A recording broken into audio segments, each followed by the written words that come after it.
Now I'm going to hand over to Philip Sheldrake. So Philip does represent the CIPR, but he's the founding partner of Meanwhile and Influence Crowd, and he's a main board director of Intellect, but he's also written a fantastic book called The Business of Influence, which I'd urge you all to read, and he is going to give us a presentation on influence, the bullshit, best practice and promise. Yes, thank you very much. We have 20 minutes on the topic of influence, which I personally really enjoy, so I hope you do as well. Some of the stuff may seem like it's semantics, but actually the words we use are really important if we're trying to understand what we're all talking about. So that's why I'm obsessed about influence, and that's why I wrote a book called The Business of Influence. Let's dive in. The expression, the phrase that Richard just used there, the bullshit and best practice, was actually the title of a slide stack I delivered in March 2010, I think, that sort of got a bit of attention at the time. And sort of this is a follow-up, if you like, the use and abuse of the word influence. I should add that this stack's already up on my blog at philipsheldrake.com if you wanted to see it at all or share it with colleagues. So a few questions to get going. What do you think of Adidas? How will you vote at the next election? Why did you see that last film at the cinema? Where would you like to go on vacation? Which company would you really like to work for? And why did you select those items at the supermarket? Obviously, they're rhetorical, but I'm hoping that you'll just be machining some of those in your head, working out what influenced you in each of those decisions. I think that the answers may be simple. It might be as simply because my mum said. That's where we're going on holiday, right? Well, you don't argue with your mum. I try not to. Or it could well be, as we were talking about a hybrid cars example on Wednesday, when Katie was asked who influences you about cars, and my mate John or something like that, because he's your local expert and you're going to buy a car based on his recommendation. Or it could be much more complex, a variety of reasons, some of which may be not even obvious to me until I start to think about it. And some influences I won't even be able to recall, even if I do think really hard about it. Possibly it's because a celebrity said, buy this, watch this, go there. Maybe. And sometimes it's like, I'm not sure, really. Why did I buy this shirt? I don't know. It's a bit tight, actually, this morning, So maybe it wasn't the best one. So it's lots of reasons. Influence goes around, comes around in so many complex ways. So this is the definition that I think we're settling on. Quite simply, it's the definition that's kind of in the dictionary. What a great place to look for a definition. You've been influenced when you think something you wouldn't otherwise have thought or do something you wouldn't otherwise have done. Any dissenters with the Oxford English? Webster's? Brilliant. So let me ask you this question. Really, did the influence score of 67 really influence you more than 66? Is it really influential? Is 60 actually twice 30? I have heard people say that if I get two 30s, does that not make a 60? You see where the knots we're tying ourselves up here? It's unbelievable. And surely your two mates, who have only got a lowly 27 score compared to the magnificent 50-odd that Richard has, surely your two mates with a score of 27 just might be a little bit more influential in your life than that key influencer with a score of 80. So this is one of my favourite paragraphs from my book, and I like to read it out verbatim because then it get it off my chest. So bear with me, you can be my counsellor. Influence is not some quantity invented by a PR firm, analytics provider, or measurement and evaluation company that rolls up a number of indices and measures into some relatively arbitrary compound formula that makes any appreciation of the underlying approach, variables, and mathematics completely opaque to the end user, and therefore radically attenuating any little use it may have been, but in such a way that it can be branded and sold as unique. And that's clout. I'm a big fan of network science. I'm a chartered engineer. I'm a geek. I love network science. I love complexity science. But what's happening here is, I think, slightly outrageous. And when Katie does say it's kind of like the new AVE, I think it is. And the quicker we kill it, the easier it will be to kill it. Let's talk about this complexity then, because when you say complex, people who don't study complexity science for a living just think it means complicated. Not quite simple, but we can get around it. So I think it's essential that we understand the ecosystems that we're all working in.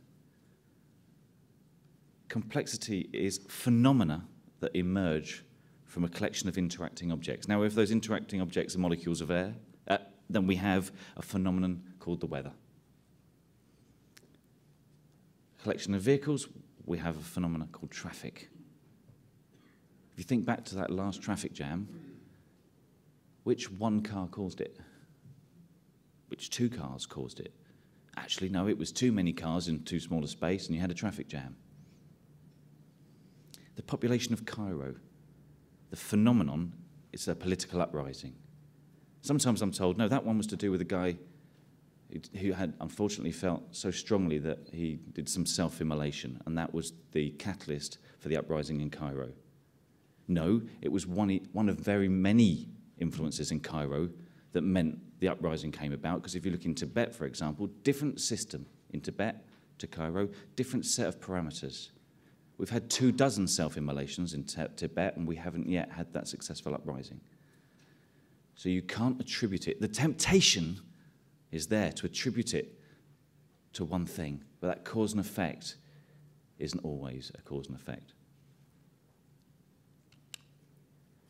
The individual object rarely betrays anything about the phenomena. Here's another one. You can't learn about the termite mound by studying the termite, or the car by studying the traffic jam, or the traffic jam by studying the car, or the complex ways influence goes around, comes around, by just studying these so-called key influences. This is a picture of people in a bar, and I like to call it full gesture communication. I mean, you can't get that on an iPad. I've put a little trademark against that because I feel that's a very important kind of idea. And it's in full, unaugmented reality. Look at the influence taking place there. There's no evidence of that influence taking place, but sure as hell, there it is. And do you know what? We've got tens of thousands of years of evolution on our side to make that a considerably influential interaction versus looking at some black and white text on a screen. So if society is ready to embrace a trend, this is a quote from Dr. Duncan Watts, almost anyone can start one, and if society isn't ready for that trend, then almost no one can. That's turned it on its head, isn't it? Because, hey, if you want to sell a book, the idea is you get Oprah Winfrey to hold your book up and say, buy this book, and you sell, right, millions. Complexity does not deny that sort of outcome. That can still happen in complexity science. But if you think the world is full of these key influencers, as Oprah Winfrey is in books, and all I've got to do is, oh, damn, we used to have 24 journalists on our media list in the 90s. Tell you what, it's got really complex. Let's do 24 key influencers. 24 key influence doesn't even scratch the surface in terms of the complexity with which influence goes around, comes around. The conclusions of the tipping point, ironically and unfortunately a really influential book, are wrong. I'm a rationalist, and I was writing the book, I was gathering all the empirical evidence together. And there is plenty of empirical evidence showing that the tipping point by Gladwell is wrong. And I couldn't find any empirical evidence to say the tipping point holds any water. So what about Clout, Peer Index, People Browser, and Tracker? In alphabetical order, in case you're wondering. I just wanted to grab the way that they're presenting themselves to the world at the moment. The standard for influence, says Clout, most arrogantly. Peer Index used to say, this is interesting, until recently, own your own influence. But now it says, understand your online social capital. More on that one later. People browser. Assemble the collective intelligence, identify its most influential people. Cred measures personal influence. And lastly, tracker, current strapline on the website, find influencers who impact your bottom line. Another one of my favourite quotes here. For every complex problem, there is an answer that is clear, simple, and wrong. We have no scalable facility to ascertain or infer who or what caused someone to change their mind or behaviour. And to be honest, you know what, part of me is thinking, thank God for that, because you can imagine that would be some kind of dystopia. If every action and every thought you had some kind of digital exhaust, some digital detritus that someone could pick up and machine. I like the fact that we're free agents, not getting too much into philosophy, and that we can make decisions, we can exercise free will, we can go about our daily lives and interactions without necessarily leaving a trace that is totally subject to some serious analytics. But the kind of analytics that we're doing at the moment assumes that that influence goes from key influencers out to their network and then it's reshared. That's almost like billiard ball physics. That's Newtonian. It does not recognize the complexity. So perhaps clout, since that seems to be the most well-known of its ilk, perhaps it's a measure of popularity. Maybe you could call it authority, but actually it's the likelihood to have your stuff shared and forwarded and the reach of that sharing. That's all it's measuring. It's an important piece of network science. I love network science. It's cracking, brilliant, but let's not present it as the standard for influence, because it's not. In recent months, people like the Altimeter Group and Brian Solis have joined this sort of campaign to use the word influence appropriately. And they recognise that these are not scoring influence, but they're scoring something else. Like I say, the propensity to have your stuff shared and forwarded. In which case, the phrase social capital seems to be gaining some ground. I don't know if anyone's seen that. We did actually see it a few slides back, where Peer Index had replaced their strapline with the word influence in it to the strapline with the word social capital in it. But of course, as soon as you introduced an idea of social capital, you've got positive and negative aspects of social capital. Just because your stuff is shared doesn't mean it's been shared positively. Your stuff could be shared with mockery. Check this guy out, he hasn't got a clue. Could be a modified tweet. Now that, in my opinion, isn't enhancing anyone's social capital. That's destroying social capital. So if we say that these scoring systems that we used to call influence scores are actually a score of social capital, we then have to go a step further and work out whether their scores can take into account social capital being destroyed as well as accrued.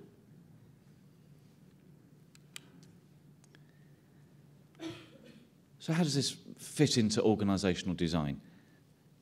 I like to think that reputation management doesn't actually mean managing reputation, and brand management doesn't actually mean managing the brand. I think that what they actually mean is that we attend to the business of influencing and being influenced, such that the resultant beliefs or opinions held about us and our products are conducive to our achieving organisational objectives. And everyone's in the business of influence. So we heard, I think, yesterday morning from Andre Manning, bringing public relations and marketing together and knocking heads together. Good on him. Marvellous, because in my opinion, as running a PR consultancy for the best part of a decade, it was bloody difficult to get in front of marketing, and marketing didn't want to sit in the same room as us. Bonkers. But customer service is in the business of influence. HR is in the business of influence. Procurement is in the business of influence. R&D is in the business of influence. There is influence in everything an organisation does. and, confusingly often sometimes, in what it doesn't do. So when I go into a board and I want to get their attention on how to adopt social media technologies and related technologies and embrace new ways to define and execute strategy, when I used to go in and talk about public relations, everybody but the CMO and the chief exec started playing around with their BlackBerry because that wasn't their business. Right? Crazy. So now I go in and talk about the business of influence, and all of the C titles can understand how their domain is responsible for some influence flows to some stakeholder group, be that partners, suppliers, employees, customers, past, present, and future. Once you've got the entire organization recognizing their responsibility and involvement in how influence goes around, comes around, you've got a new way to make the kind of stuff that we've been talking about at this conference relevant in the boardroom. Where does engagement fit in?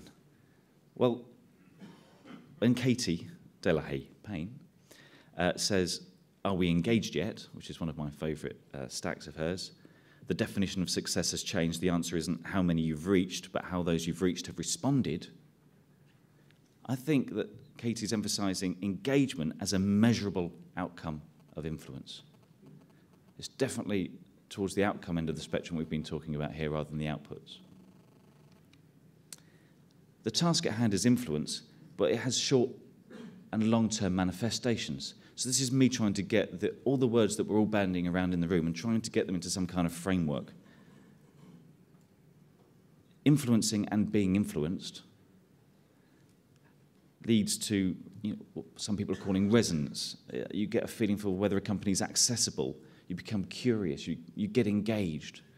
In the longer term, if your curiosity is sustained, if your engagement is sustained, that accrues reputation, that accrues trust and significance and authority.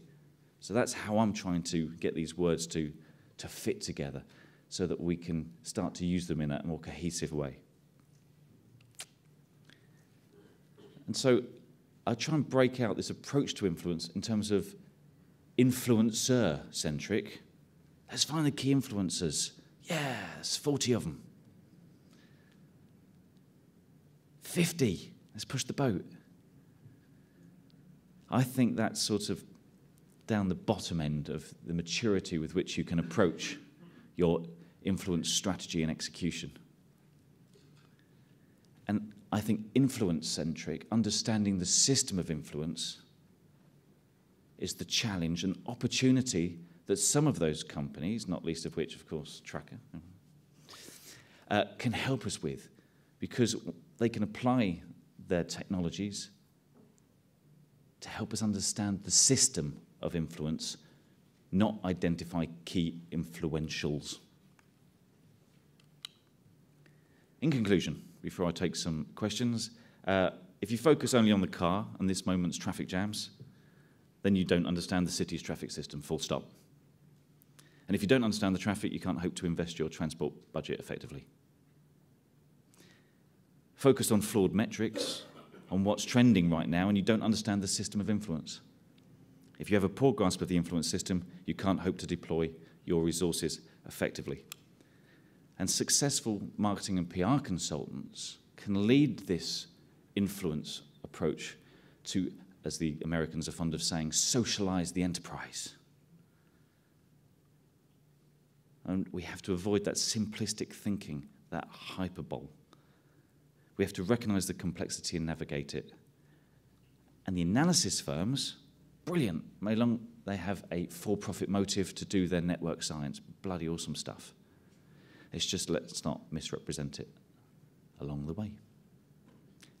Now, I have a copy of my book, The Best Question. There's a way to get your hands up. So, can I take questions? Please. Thank you. My name is Evgeny Xlebris from Russia. Philip, I really like your way of thinking in this presentation, and that you prevented us from going too deep in all these social capital things.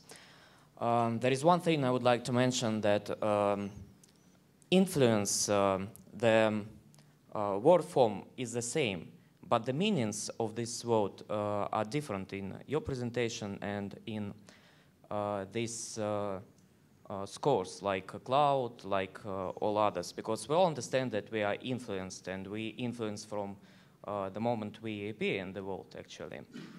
So maybe let's call it another vote, because this is just a metric, and these are just an approach to show the factors that we can measure and which in common influence people. But the real power, how we could measure the result of influence for people, it could be measured just by polls or by real changing in the behavior of people.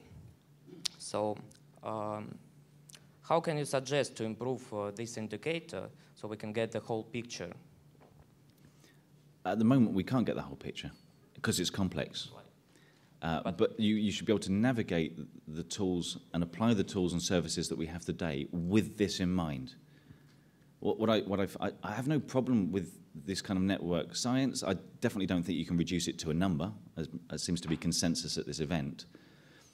Don't reduce it to a number, because actually if you reduce it to a number, you've lost some of the depth of the analysis. You've oversimplified it and you remove some of the information, if you like. So employ the tools, but map it out. Don't think that's the entire picture.